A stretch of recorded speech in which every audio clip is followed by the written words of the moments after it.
Magandang umaga po sa ating lahat, mga kapatid. Magandang umaga din po, Father. Araw ng Martes sa ika-15 linggo sa karaniwang panahon. Mula sa ating ebanghelyo, narinig natin kung papaanong sa mata ng Diyos, napaka-importante ang pagsunod.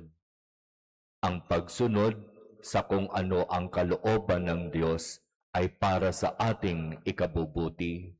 Sapagkat alam naman natin, di po ba, walang hinangad na masama ang Diyos sa tao. Talagang napakabuti ng kanyang gustong mangyari sa tao. Sa katotohanan nga, maging ang kanyang nag-iisa at pinakamamahal na anak ay nag-alay ng kanyang sariling buhay sa krus upang tayo'y iligtas. Kung ito ang katotohanan sa Diyos na ating sinusundan at pinaglilingkuran, bakit hindi natin siya susundin? Bakit ayaw nating sundin ang kanyang kalooban, ang kanyang kagustuhan, habang alam naman nating hindi sa ikapapahamak natin ang gustong mangyari ng Diyos?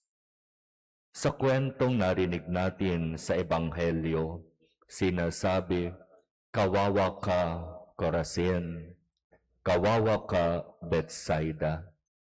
Ito ay mga komunidad na ginawan ng ating Panginoon ng maraming kababalaghan, ginawan ng maraming mga pagpapagaling at magagandang mga bagay.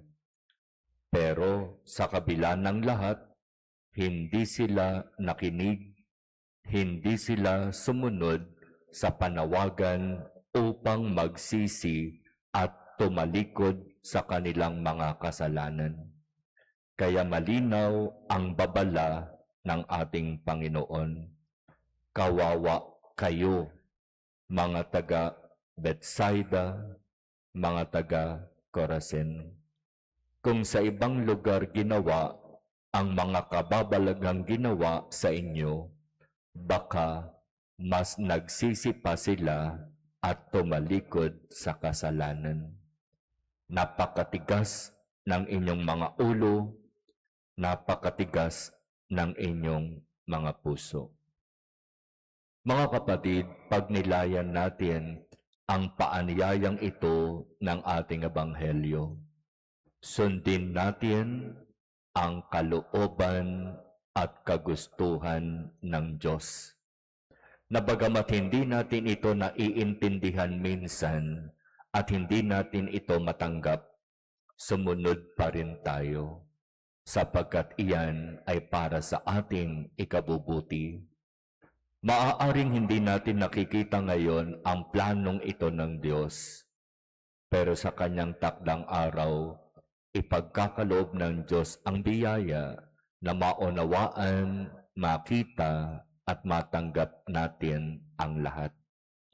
Sumunod tayo sa kalooban at kagustuhan ng Diyos, sapagkat iyan ay para sa ating ikabubuti.